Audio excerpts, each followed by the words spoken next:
नमस्ते। 15 मिनट का समय है आपके पास, 15 मिनट का समय। जी जी जी। अब मुझे अभी जो व्याख्यान सुन रहा था आदरणीय शास्त्री जी का, अब मुझे ये नहीं पता कि आज का विषय आपका यज्ञ था या ईश्वर की आवश्यकता का यज्ञ था। यज्ञ यज्ञ यज्ञ यज्ञ यज्ञ। अच्छा चलिए, तो कोई बात नहीं। आप अपने विषय के लिए फ्री है। नहीं नहीं, मैं यज्ञ को ही थोड़ा सा आगे बढ़ा देता हूँ। देखिए, बड़ा सुंदर हमारे ऋषि मुनियों ने कहा है कि एक नित्य कर्म करना चाहिए। 4 प्रकार के कर्म बताए हैं करने के लिए। उनमें से पहला है नित्य कर्म, और नित्य कर्म के लिए कहा है कि संध्या वंदना दीनी,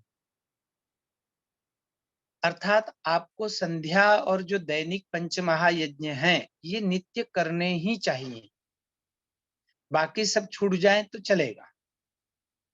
दूसरी बात उन्होंने इसके साथ ये कही है कि ये यज्ञ करने से या संध्या करने से किसी को पुण्य प्राप्त नहीं होगा,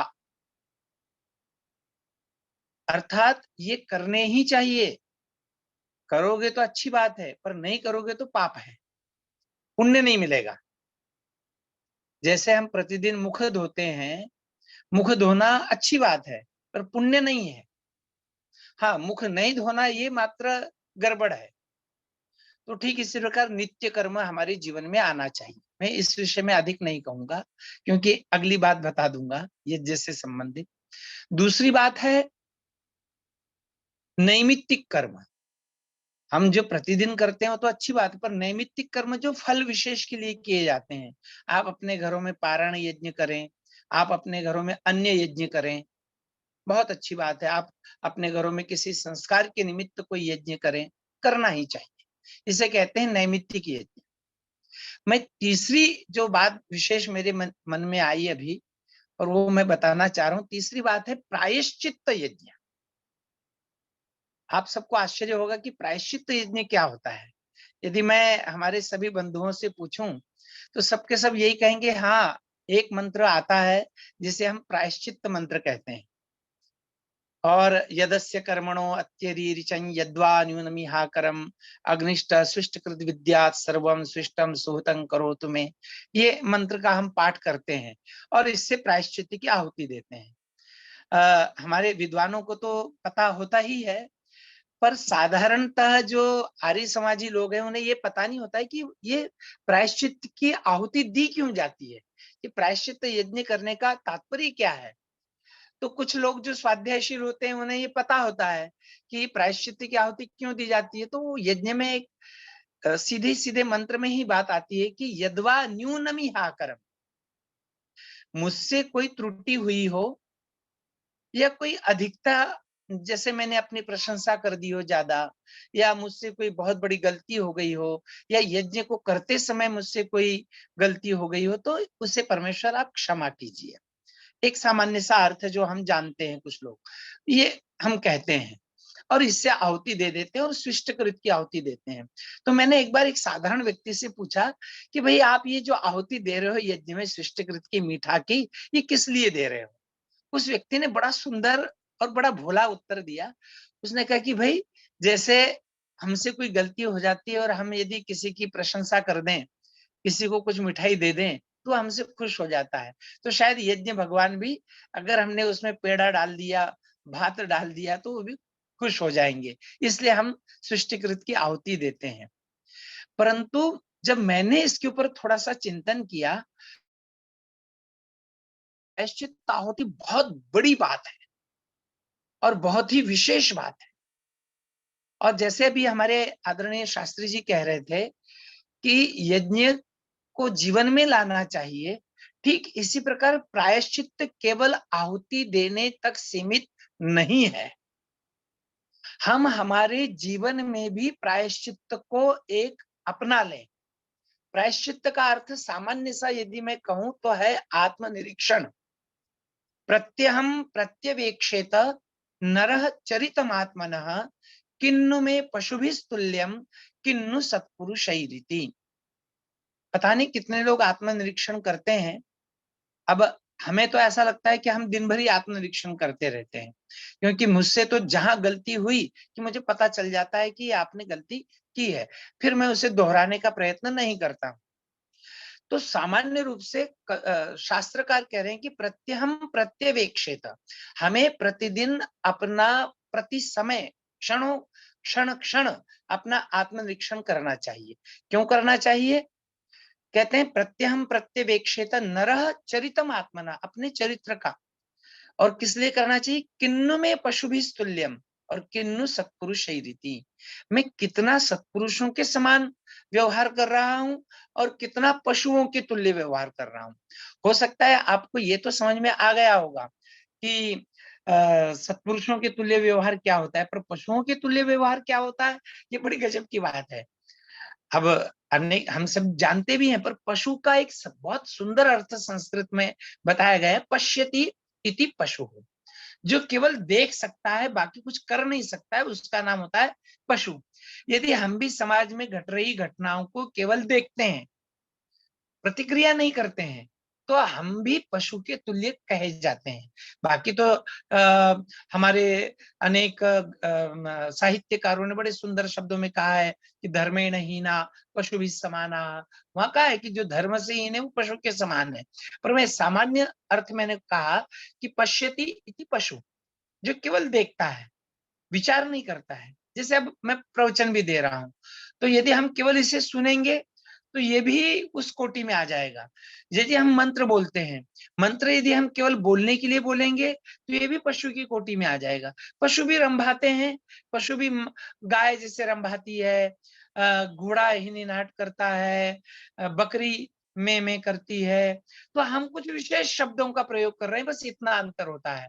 क्योंकि उसके लिए भी शास्त्रों में बड़ा सुंदर कहा गया है कि स्थाणुरयं भारहारः किलाल भूदित्य वेदम न विजानाति योर्थम सहित सकल भद्रमश्नुते नाकमेति ज्ञान विदूत पापमा, कि यदि आप मंत्र बोलते हैं और मंत्र का अर्थ नहीं जानते हैं तो आप उस वृक्ष के समान है जो खड़ा है केवल, जिसमें न फूल लगते हैं और न फल लगते हैं, वो किसी काम का नहीं होता है। तो ठीक ऐसा हम न हो। तो मैं जो प्रायश्चित्त की बात बता रहा हूं कि ये प्रायश्चित्त का अर्थ क्या हुआ कि किन्नु में पशुभिः तुल्यम किन्नु सत्पुरुष रीति, अर्थात मुझे अपना आत्मनिरीक्षण प्रतिदिन करना है।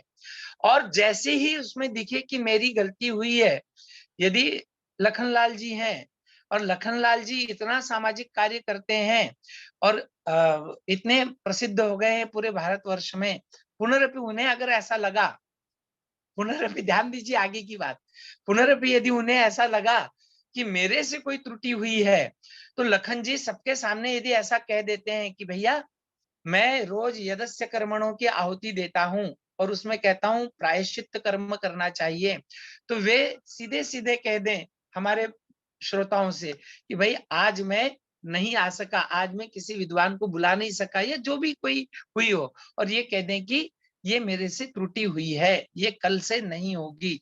तो इसमें उनकी आत्मिक उन्नति हो गई, और जो उन्होंने प्रायश्चित्त कर लिया इससे वो पूरा उनका चित्त शुद्ध हो गया। तो प्रायश्चित्त किया ही केवल इसलिए जाता है कि चित्त की शुद्धि हो, और इसमें योग भी आ गया, सारी बातें आ गई। तो प्रायश्चित्त हमको प्रतिदिन, मैं केवल लखनलाल जी को सबसे नहीं कह रहा हूं, मैं तो यहां तक कहता हूं यदि आपकी पत्नी से कुछ गलती हो जाए या किसी पति से गलती हो जाए, और पति जैसे अब लखनलाल जी दिन भर काम करते हैं, बाहर रहते हैं, घर में कम रहते हैं, और हो सकता है कि हमारी भाभी जी उन्हें कहती हो कि आप घर में रहते नहीं हो, घर के काम नहीं करते हो, दिन भर बाहर घूमते हो, और लखनलाल जी यदि आकर के हाथ जोड़ के कह देते हैं देवी मैं क्षमा मांगता हूँ, मैं बाहर रहता हूँ, हो सकता है मेरे से कुछ घर के काम नहीं हो पाते हैं, आपसे जैसे उन्होंने ये कहा कि ये समझ लीजिए कि उन्होंने यदस्य कर्मणो अत्यरि ऋचम यद्वा न्यूनमिहा करम मंत्र का पाठ कर लिया, ये यज्ञ हो गया, ये प्रायश्चित्त यज्ञ हो गया। जैसे मैं तो कभी कभी कुछ लोगों को राय देता हूँ कि आप विवाह के अवसर पर तो हार पहनाते हैं, वरमाला पहनाते हैं, पर किसी दिन यदि पत्नी नाराज है तो पति बाहर जाए, बाजार में जाए और बाजार से एक हार लेकर के आए, वर एक अच्छी माला लेकर के आए और गले में पहनाए कि देवी आप इतना अच्छा काम करती हो, आप इतना घर को संभालती हो, मैं कुछ नहीं कर पाता हूँ आपके लिए। और कभी घर हार डाले, और जैसे ही हार डाले वैसे ही बस इस भावना से डाले कि मेरा मैं प्रायश्चित कर रहा हूं, तो तुरंत जो है तो चित्त शुद्ध हो जाएगा। और देखिए सभी कर्मों का, सारे यज्ञ कर्मों का हमारे आचार्य जी ने बताया अभी कि अनेक प्रकार के फल है। मैं कहता हूं चित्त शुद्धि ही परमम फलम। हमारे सारे कर्मों का भी हम प्रवचन कर रहे हैं, आप करवा रहे हैं, आप लोग सुन रहे हैं, इस सारे कर्मों का एकमात्र फल है चित्त शुद्धि। और जिसका चित्त निर्मल हो गया, समझ लीजिए उसने उस भौतिक यज्ञ को अपने हृदय में धारण कर लिया। क्योंकि हम आस पड़ोस वालों से बातें बना करके नहीं रखते हैं। कभी हमारे पड़ोसी व्यक्ति को कभी ये जाकर के नहीं कहते हैं कि भाई साहब जरा मेरा कचरा आपकी तरफ उड़ गया था, इसलिए हो सकता है आपको नाराजगी हो गई होगी, कल से बिल्कुल नहीं उड़ने दूंगा। हो सकता है मेरी नाली का पानी आपके घर के सामने गिर गया हो। कभी ऐसा क्षमा मांगने का प्रयत्न कीजिए। और जिस दिन आप दूसरों से क्षमा मांगना शुरू कर देंगे अपनी कुछ गलती पर, या गलती नहीं भी हुई तो भी आप यदि कह देंगे कि भाई कोई गलती हुई हो तो माफ करना, पर नमस्ते करना मत छोड़ना। जैसे ही आपने कहा, यज्ञ आपके अंदर प्रवेश हुआ। और जो ये यज्ञ होगा इसका नाम है प्रायश्चित्त यज्ञ। तो हम जो है प्रायश्चित्त करना सीखें। जैनी लोग एक इच्छामि दुडुक्कम एक शब्द का प्रयोग करते हैं, और उनका जब चातुर्मास वगैरह कुछ आता है तो उस समय वो पूरे व्हाट्सएप पर सब जगह करते हैं कि मेरे से कोई गलती हुई हो तो क्षमा कीजिए। तो मैंने जैनियों का भैया ये वेद से ही आया है। और जब मैंने मंत्र दिखाया कि ये मंत्र है, ये कहता है प्रायश्चित्त करो। ये प्रायश्चित कर्म वैसे भी हम हमेशा करते हैं, पर हम शरीर के प्रायश्चित तो करते हैं, पर मन के प्रायश्चित नहीं करते हैं। अगर पेट में दर्द होता है तो हम भोजन करना छोड़ देते हैं, डॉक्टर कहता है आपको तली हुई चीज नहीं खानी है, तो ये प्रायश्चित हुआ, ये भोजन का प्रायश्चित हुआ। कुछ शरीर के प्रायश्चित होते हैं, तो इस ऐसे ही मन के प्रायश्चित होते हैं। हमें प्रायश्चित रूपी यज्ञ भी करना चाहिए। 9 बज गए हैं। धन्यवाद आपका। अच्छा नमस्ते। आचार्य जी नमस्ते। विवाह नमस्ते। संस्कार पे आपका जो है एक, वो जो विवाह संस्कार है हाँ जी। उस पे जितनी भी उसकी क्रियाएं होती हैं उन सब पे आपका व्याख्यान चाहिए। जी, विवाह संस्कार के ऊपर कर देंगे व्याख्यान, बहुत बढ़िया रहे। हाँ मतलब चाहे वो 3-4 दिन रहे, लेकिन एक एक चीज आ जाए लोगों के सामने कि क्या क्या बिल्कुल विधि होती है, किनका क्या महत्व है। तो बिल्कुल उस पर एक अच्छा प्रचार प्रसार किया जाए हर जगत में, फिर उसको किया बिल्कुल जाए। बिल्कुल। एक समय निर्धारित कर लीजिए ताकि हम 8 दिन उसका प्रचार प्रसार कर सकें। जी जी जी जी। वैसे कोई योजना बना लीजिए आप, हाँ हाँ बिल्कुल, अवश्य अवश्य। 4-5 दिन का कार्यक्रम रहे वो। हाँ, वैसे भी आपका बहुत दिन से कर्ज मेरे ऊपर है, कई दिनों से मैं दूर दूर हूँ, तो निश्चित रूप से चलिए, आपने कम से समय कम इस होगा। बात को महसूस तो किया कि हम क्या कहना चाह रहे हैं। ठीक है ठीक है। जी जी। और यही विद्वानों की निशानी होती है कि वो मन के भाव को पढ़ लेते हैं और बता देते हैं कि हमारी नकल लाई नहीं, करना चाह तो रही मैं भी इतना दिन का बैकलॉग जो है प्रायश्चित्त के रूप में भर दूंगा। है। जी। आइए मुनि पुरुषोत्तम वानप्रस्थी जी, आप भी निवेदन कर लीजिए आचार्य से। मुनि जी आइए। ओम ओम।